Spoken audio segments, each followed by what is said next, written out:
Hey everybody, welcome to this Logic session breakdown of the Icelandic Soundscape episode. To give a little context, if you didn't watch the episode, the last episode that we did for Backwards Beats of our Sidetrack series was a travel journal, This American Lifestyle episode, where I talked about my recent trip to Iceland and some iconic Icelandic artists. In this session, I'll talk about the process that I went through, talked about the covers and interpretations that I made, and really the whole process of how this happened. So to get started, I didn't really have a ton of time to put this episode together. I initially had a different concept put together, and when I got back from Iceland, I only had a few days to put this together before the release. And so it started off, talked with Carl about this. He was on board, and so I met with him during our normal recording time, which is usually Wednesday nights, and we had a little conversation about the trip. And it wasn't really till Thursday that I really started working on this episode. We drop our episodes every Tuesday at 4:20 a.m. Eastern Time. So it's now Thursday, the week before episode release, and I really haven't started. So to get started on Thursdays, what I did was, while I was driving, I just opened up voice memos and just essentially talked through my itinerary. I tried to use some colorful language and vivid imagery as I did that, but basically it was free-form thoughts. And I essentially went through, and this Google Earth image here is basically all of the places that we went to while we were in Iceland. We put this together as part of our planning. So I basically walk through, going through this peninsula. I think I mentioned the cave in the episode. Go down here through where Thingvellir National Park is and where we snorkeled. I just sort of talked through the different aspects of the trip as we did that. So once I was done recording my my thoughts, I dropped them into Google Drive. You can see here these ICE files. And I ran them through some speech-to-text software that I wrote that basically generated these text files for me. And that really helped me write out the script that you eventually heard in the episode. So without further ado, let's get into Logic. So here's the session. All in all, I think we have around 87 tracks. And as a part of this process, I did some good things and some dumb things. And the dumb things are mostly things I knew better, but in the spirit of being kind of rushed through this, I cut some corners. So if you look at the structure here, all of the orange at the top is essentially dialogue in the voiceover. As we go down, right here, the brown stuff, this is the fake ad. We did puff and pops for this. And then we have our sound effects here in purple. And then here's our music, our theme songs, our sidetracks intro, and our outro. And if you didn't know, our theme song is called Plop and Squat. And then now we have essentially our music tracks. And so some of these I built. So here's the dumb part. Some of these I built directly into Logic. And some of them I built in other Logic sessions. Really would have been better for me to do them all in independent ones and just use the audio from that. But again, I was kind of going fast as I was doing this. So you'll see direct tracks in here. Right here you can see my cover of Stephanie Giangalarsh, and a few other things.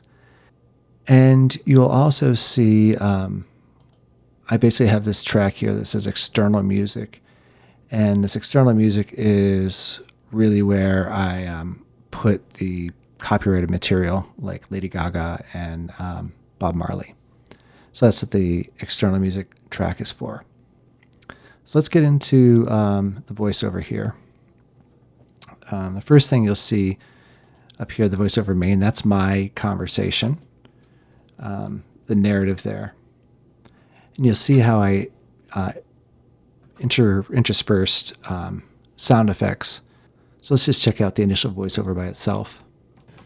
We just landed, groggy from the overnight flight, blinking in the soft gray light of a Reykjavik morning.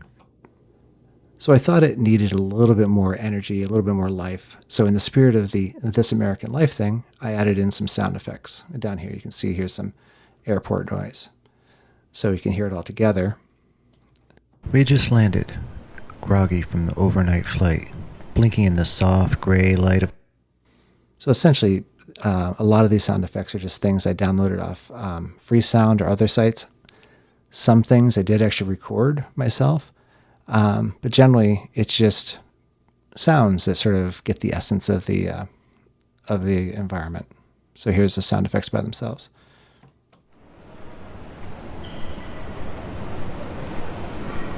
And so here you can see where I transferred from inside the airport to outdoors. And then I comped together the whole section of getting into the car starting, and put that all together. So again, this is isolated sound effects.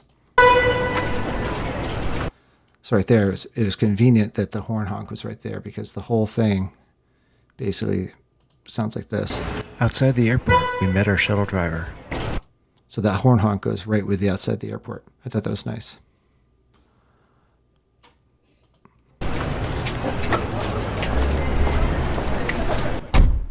There's the car door shutting. As we talk, eventually down here, you're going to see One Love kick in. So here's the external songs track. So I'll just go ahead and add that in and back us up a minute.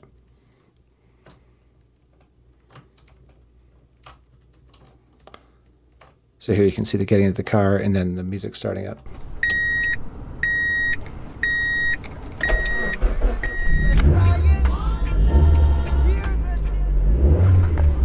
So now for the copyrighted music, we'll talk about that for a minute here. Let me zoom in a little bit. I did a couple things to sort of make this sort of tolerable for the internet and fair use. The first thing I did was, for all of these cover tunes, I actually put a pitch shift on it and detuned everything by 15 cents. And the spirit behind that is kind of nefarious, but the idea is to change the spectrograph that the algorithm's looking at for copyrighted material. And then the other thing I did, two other things I did, was I manipulated the volume just to do a fade in, so it sounded a little bit more, it just sort of goes better with the narrative. So it kind of sounds like this. Hear the children crying. Hear the children crying. And the other thing I did is I comped together the track. So you'll hear there's like a cut around here where I just sort of repeated some music. Again, that was just to sort of get the Bob Marley vibe without basically getting completely struck by the copyright police. Hear the children crying. Hear the children crying. Saying, give them one love. So right there, it's an unnatural cut. So that was the basic gist of how I was going through sound effects. The next thing to sort of talk about here is the conversation between Carl and myself. We talked for about 40 minutes. I edited the conversation down to the interesting bits, or at least what I thought was interesting. And if you look at these tracks here, essentially I do have a channel EQ on these, but I also have them bust out. I have a reverb bus and a compression bus. And the reason I bust these is really just because I have it for other dialogue tracks and I wanted to be able to work with it independently. So if you look at, bus 5 over here, bus 5, this is my reverb bus, and I essentially have it 100% wet. And then I control how much reverb I do by the amount that I turn on the knob here. And then bus 6, you can see I have a compressor and a limiter just to sort of keep things at bay. And I can control them Carl tends to talk louder than I do, so I compress mine a little bit harder than I compress his. The other thing that I do differently is if you look at our tracks here, you can see I have the channel EQ for Carl and the two buses. And then for myself, we have a noise gate. And the reason for that is I happen to be too close to the mic and breathing through my nose, and you could hear it when I start talking. So here's the difference from what it sounds like with the noise gate and then without. You'll hear why I turned it on in a second. Dan Woodard, och välkommen i Alphabet Backwards Beats. Okay, right after that backwards beats, check this out. I'm going to turn the noise gate off. Alphabet Backwards Beats. Oh, Baxter, you know. So you can hear the big breath that comes out. That's what I was trying to get rid of, so the noise gate takes care of that. Other than that, nothing really special about these two tracks. Just that I edited them down for brevity. As you know, we can talk for a bit. I suppose the next thing to talk about is, just a little bit, is the ad. I did record this music outside of this session, so that's why you're just seeing the waveform here. The voiceover I recorded at Carl's studio, and then I just added a little bit of echo at the very end here. So if I isolate this, you can hear just the regular voiceover. Let me zoom in. So this is just me talking into a mic at Carl's studio. It all. Only the memory of flying and the echo of waves against volcanic rock. Then you add the music in, you can hear more ridiculousness. Flying and the echo of waves against volcanic rock. Puffin Pops, not a snack. So if you listen carefully here, it was all I could do to not crack up because Carl was laughing during the take. So listen to the way I say Puffin Pops.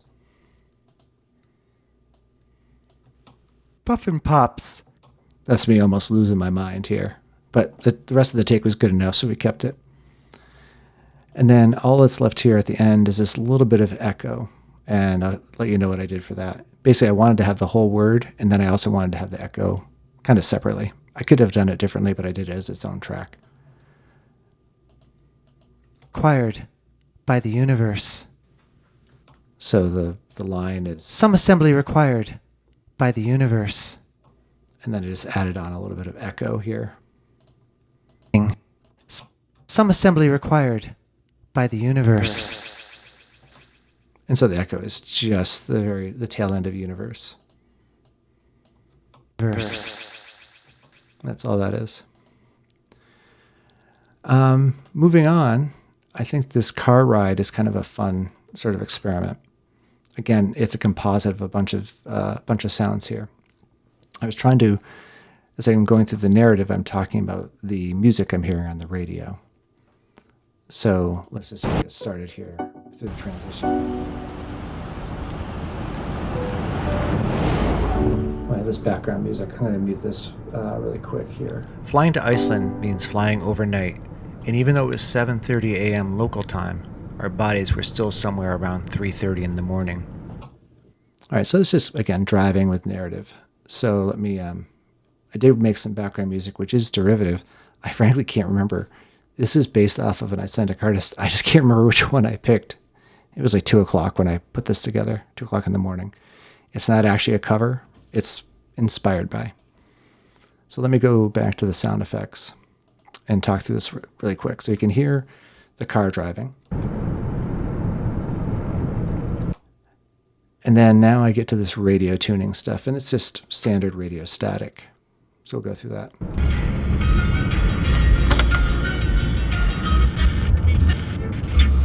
And then right here, let me go ahead and solo this. Right here, it just happens to be an Icelandic news broadcaster, and I just incorporated that in. Á Fimmvörðuhálsi árið 2010. And then at this point, I have Lady Gaga coming in. So let me go ahead and add her into the mix. And just like with Bob Marley, I did a lot of similar things, basically just played with the volume. And I have her detuned 15 cents as well.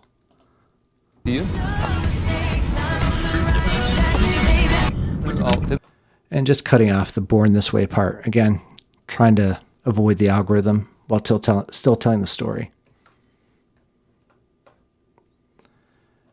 And then we get back into the Icelandic person. Á Fimmvörðuhálsi árið 2010. Now moving on to this city street really quick. I'm not going to go through every single thing here, but getting onto the city street, this actually is from Reykjavik, just not the day we were there. So what I thought was interesting is listening to the music is just blues saxophone. But this is actually from downtown Reykjavik. Let's go back into the background music, where I essentially just was trying to get this vibe. I recorded this as 2 instruments, but initially I was going to use a different melody instrument, but this is basically a basic piano part.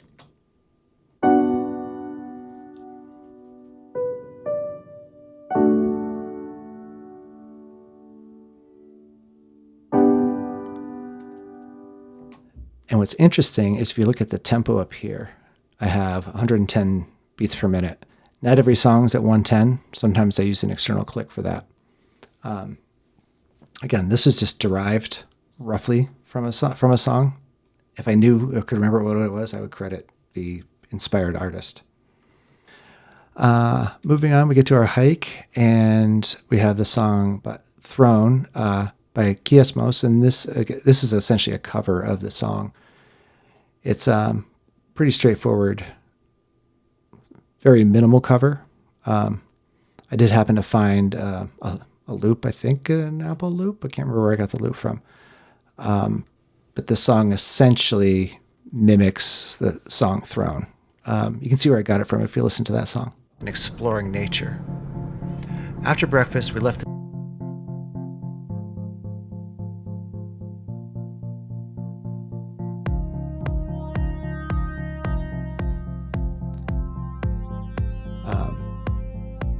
So the only thing in here is I have this loop here, and then I have the sub bass, which is very quiet. I'll go ahead and just solo the sub. Oops.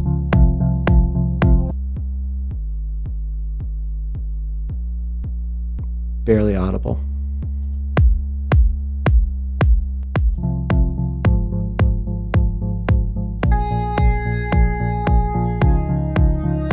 But I think it does the job. I think it does the job pretty well. Moving over, what else is interesting here? Again, the Snaffle's Nest is loosely inspired by some Icelandic music, but I'll just let you hear what that sounds like.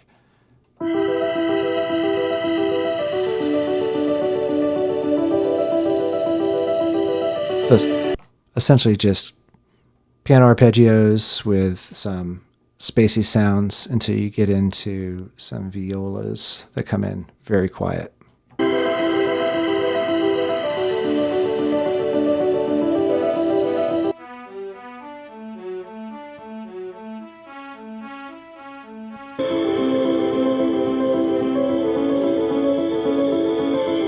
fields, basalt cliffs, sea. I don't know. It's simple, but it works.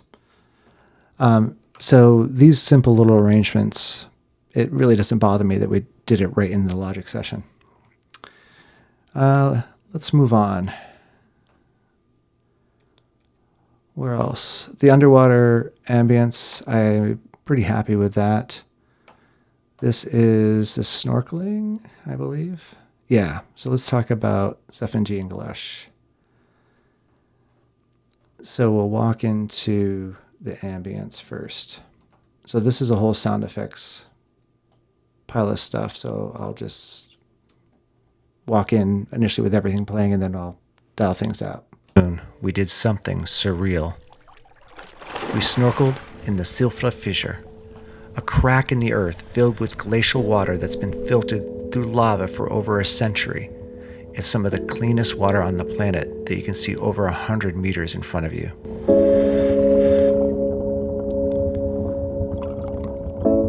So you can hear I still have the the sound effects going with the music. Let me mute the music for a second.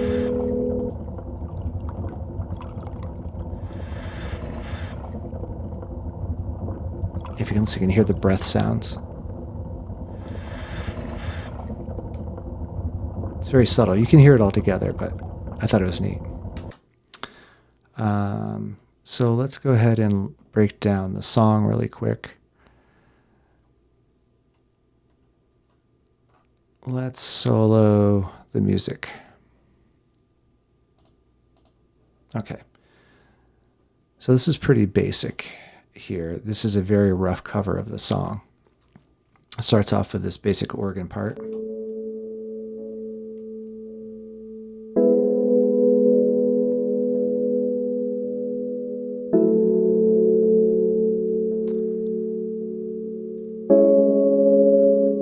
And the thing I was really happy about was actually the sonar sound. Let me go ahead and play that as we get there.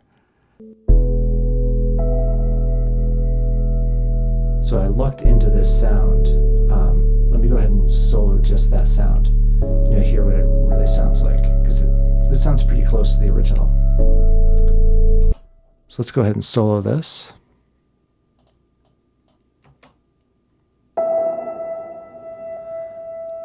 But really all it is this track, Parallel Earth, and it just really happens to be, if I click on this, it just happens to be the reverb I picked. So let's go ahead and hear what this sounds like with and without the reverb.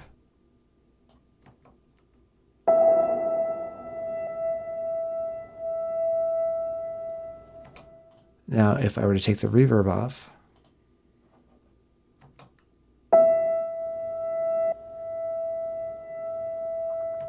not very interesting. So if I go ahead, I'll move this out of the way, and we'll just do just the song.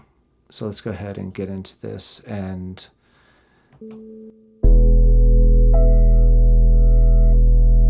nowhere near as interesting.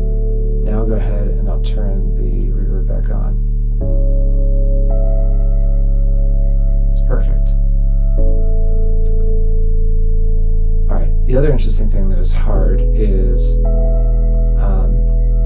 Sigur Rós uses bowed guitar, and I don't have a cello bow.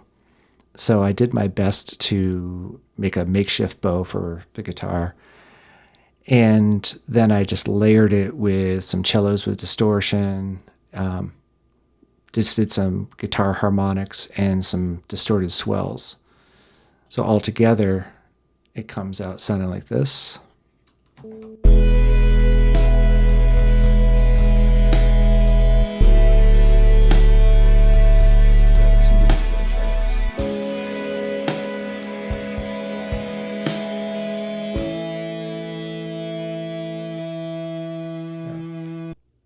One more time.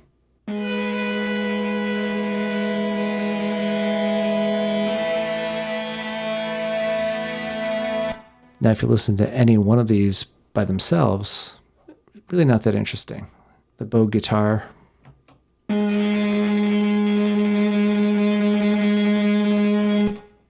Now I'd add in the harmonics. It gets better.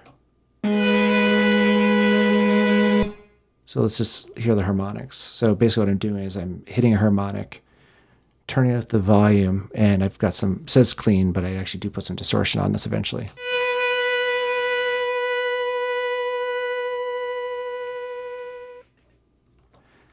And the same thing here with the distorted swells.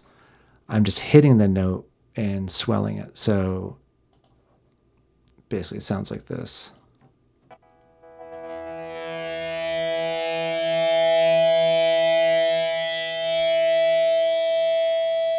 So then together, it comes out sounding not the same. They do it better, but in a pinch, this worked out pretty well for me.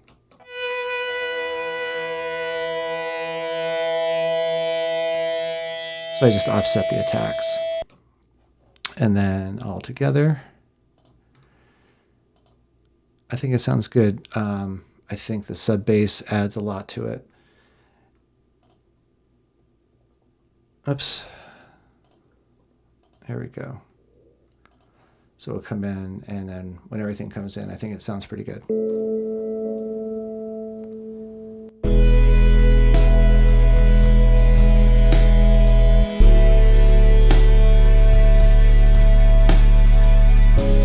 Now, the other thing that's kind of fun here is in the voiceover.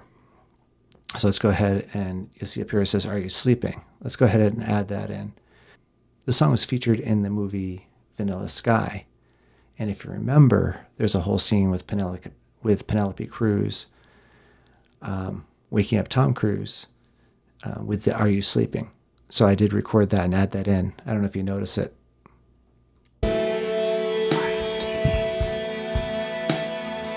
So that's just me whispering it. Whispering, "Are you sleeping?" Here, let's unsolo and solo just this. And you'll see I do a panning automation. "Are you sleeping?" So that's hidden in there as well. And I do it again at the end. "Are you sleeping?" Just quieter. So unsoloed sounds like this. Let's have the voiceover going. Also featured heavily in the film Vanilla Sky, in a dreamlike scene where time bends and reality unveils. Once you've heard it there, it kind of lives in your subconscious forever.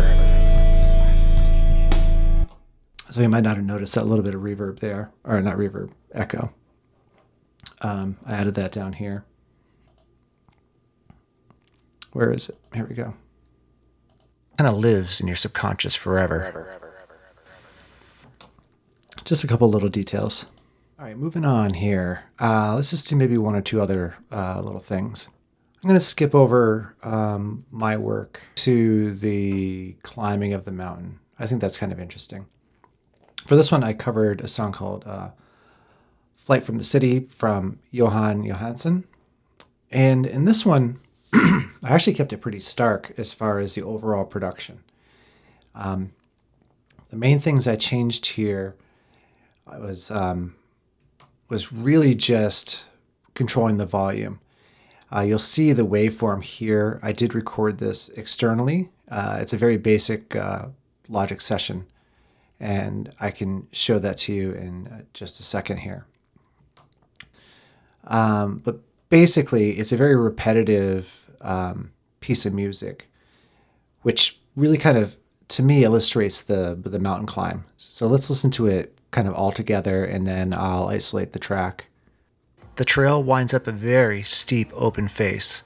No trees, no shelter, just loose, black volcanic stone underfoot. Crushed lava, anywhere from pea-sized to golf balls rolling under your boots. Every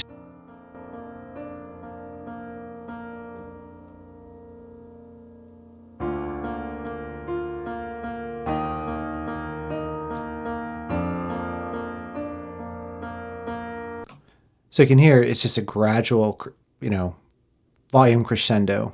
And I automate it in a couple of areas just to help tell the story and give a little bit of drama, I suppose, to the track. Let's move ahead a little bit. Unsolo it. the silence, Johan Johansson's Flight from the City began playing in my mind.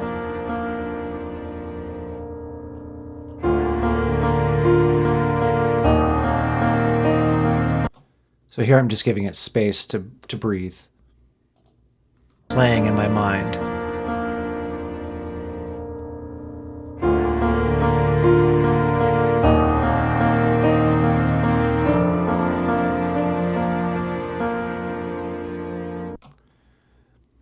All right, let's just take a second and I'll break down a little bit about Flight from the City, just so you can see a little bit about that process. All right, let's open up that other session here.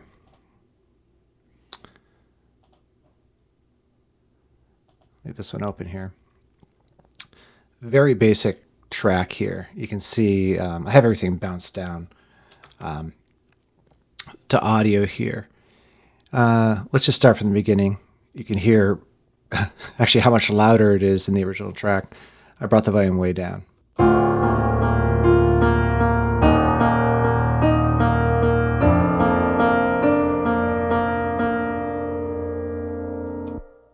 So the song is actually very rubato. I actually probably didn't play it as rubato as Johan would prefer, but I think it still tells the story.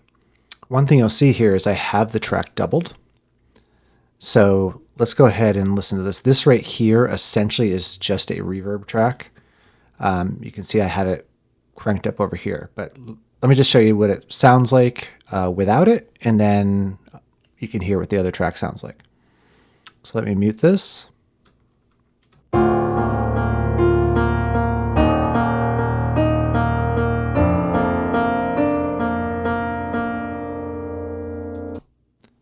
Now here it is with the reverb. You should hear it just really in one ear.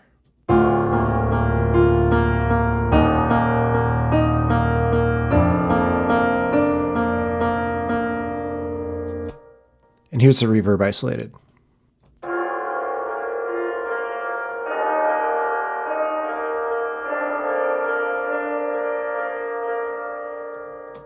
It's really just there to add a little bit of color. So let's go ahead and move along. Again, these are all interpretations, not really a direct cover. But as you get to partway through here, I guess measure 5 or so, or measure 16, I should say. Now the cellos and violas come in. These are all just digital. Again, I did this really quick. If I had a real cello player, I could have called up and done this. I would have, but I think it sounds okay as is. Not amazing, but okay.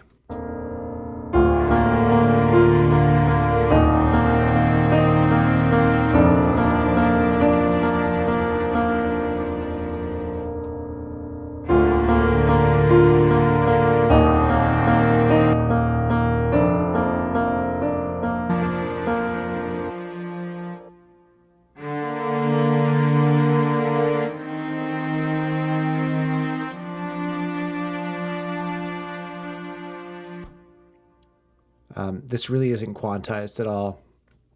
I do have a metronome, but the thing's so rubato, and I kind of like the natural flavor of that. Moving along, we have the strings. The violin comes in soon with the melody.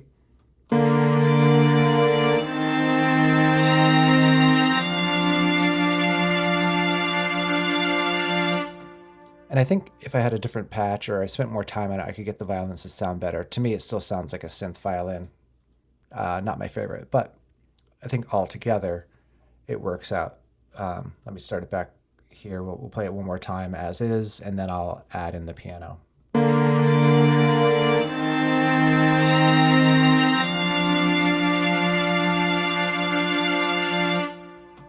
I feel like MIDI strings, the lower strings, you can get away with patches. And again, I could have spent more time on it. I'm just using stock patches here. So let me go ahead and add the piano back in.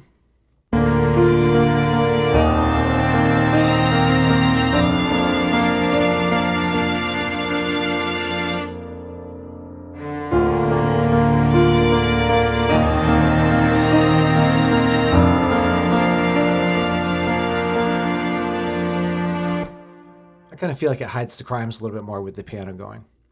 And then eventually I have a counter melody. Again, this is from the original track. When I bring in the violas, let's go ahead and mute the piano.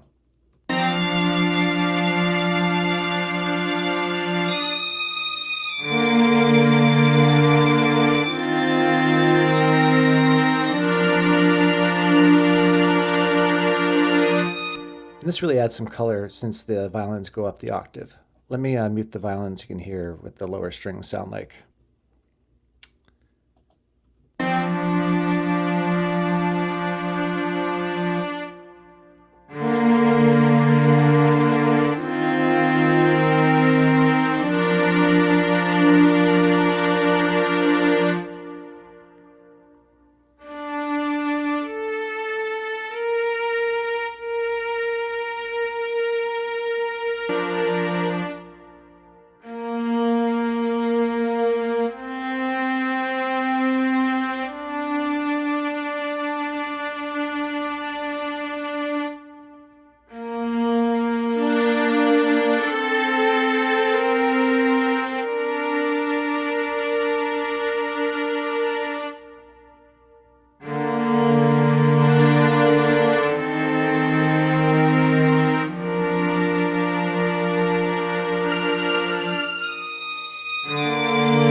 So you get the idea.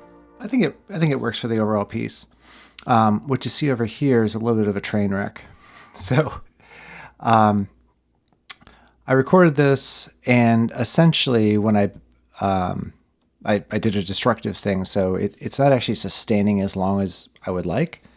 So if I were to go ahead and unmute these, actually I'll solo these, the main piano. I'll get to the very end here, and you'll see what's happening down here. I'll talk about this in just a second.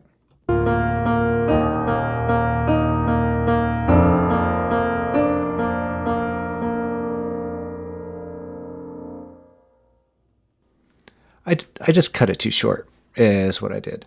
And I wanted the sustain to last longer, and it was a last minute thing I did late at night. So here's what I ended up doing is, because of the performance, I could have just recorded the whole thing, but it was getting late. So what I ended up doing here is, let's go look at this track here. This is muted. This is the MIDI track. This is me banging on this B. And the reason I'm doing this is, if I look at both tracks here, and let's go ahead and zoom out, I needed to stagger the performance. And I could have done it in one track, but actually I can't remember why I did it in two, to be honest with you. Oh, actually I do remember why I did it in two. It was for the automation. So let's close this. So you can see I have this automation coming in. I had the automations overlap.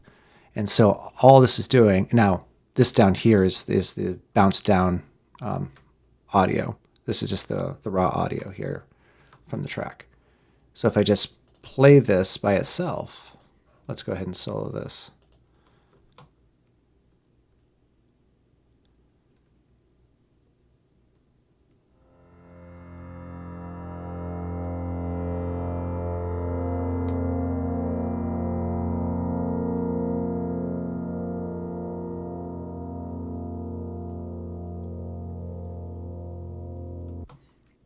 So yeah, it's just a gradual swell. And then when you put it all together, you get more sustain. Because I needed the low note to start sustaining before the other notes, because that's just how the performance is. So it's just a little trick to get more sustain. Complete hack at like midnight.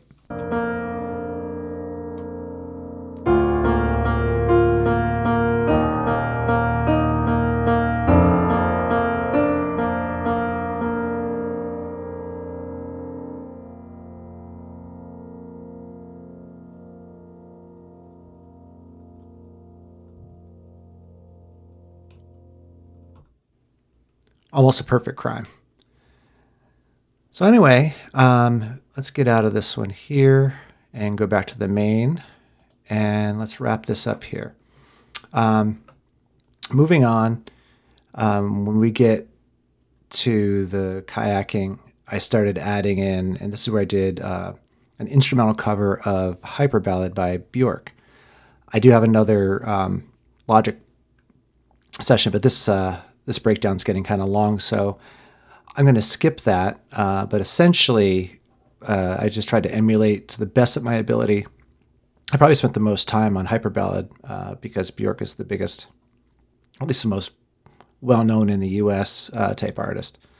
So again, I have some automation bringing her in, or bringing me in, as I have the sound effects into the kayak. And you can see I'm just doing some manipulations here to get the sound effects to go along with the whole thing.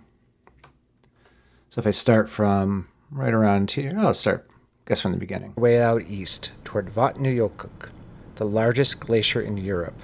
The statistics are almost meaningless. Roughly the size of Connecticut, covering more than 8% of Iceland. Once you get close, you realize it's not just geography, it's a presence, something that reshapes everything about it. We spent a morning kayaking on Jökulsárlón, the glacial lagoon at the edge of Vatnajökull. So that's just the sound effects coming in, and then now we bring in the Bjork song. Again, another fade in. From their floating iceberg thrones. Occasionally, an iceberg returned to expose its undercarriage to the air, as if they have a mind of their own. In my head, I started to hear Bjork's Hyper Ballad, not because of the message of the lyrics, but because of the feel of it, the way it pulses, steadily, but always with something strange underneath, something shifting and something cold.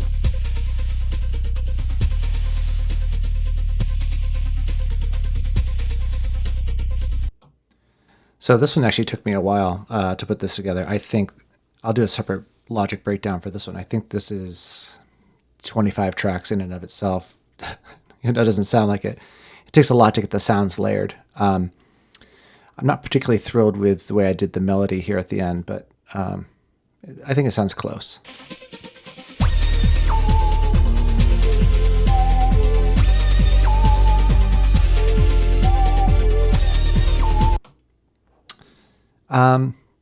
So that's basically it. I think this should give you a good idea of kind of how this was put together. And then essentially I bring in hyper ballad here towards the end, and we finish up with our classic outro. We actually have a behind the scenes that we're going to probably put out here. We need to put it together, of the making of Plop and Squat. But again, we pretty much always automate this in. So we want you to start hearing it as we talk over it, and then we bring it up to full volume here. I hope you enjoyed this very different episode of Backwards Beats Podcast. I'm going to be including a link to a playlist of all of the Icelandic artists mentioned in this episode, and maybe a few others.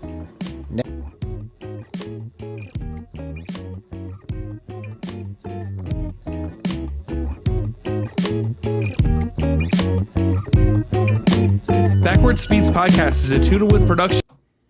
So hopefully you've enjoyed this. Hopefully it's been informational and entertaining to some extent. A little long, but not as long as I've seen for some of these things. It's the first time I've tried to go through this in this format. So let me know what you think.